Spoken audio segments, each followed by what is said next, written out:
মর্যাদা সম্পন্ন শহর হিসেবে গড়ে তুলতে আমি ঐতিহ্যের ঢাকা, সুন্দর ঢাকা, সচল ঢাকা, সুশাসিত ঢাকা ও উন্নত ঢাকা রূপরেখা ঘোষণা করি।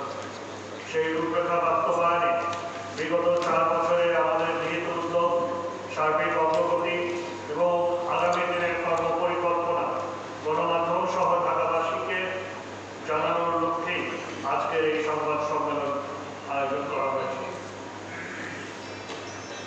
জাতির পিতা বঙ্গবন্ধু শেখ মুজিবুর রহমানের সুন্দর উত্তরসূরি আমাদের প্রান্তীয় নেত্রী মাননীয় প্রধানমন্ত্রী জননেত্রী শেখ হাসিনা ঘোষিত রূপকল্প 2041 বাস্তবায়নের লক্ষ্যে উন্নত ও বুদ্ধিদীপ্ত স্মার্ট বাংলাদেশে উন্নত রাজধানী গড়ে তোলার প্রত্যয় ঘোষণা করা হয়েছে। প্রাণের এই ঢাকা মহানগরীর দীর্ঘদিনের পুঞ্জীভূত সমস্যা সমাধান করবে ঘোষিত আমার নির্বাচনী ইশতেহারে আস্থা রেখে ঢাকাবাসী আমাকে ঢাকা দক্ষিণ সিটি কর্পোরেশনের মেয়র হিসেবে নির্বাচিত করেন।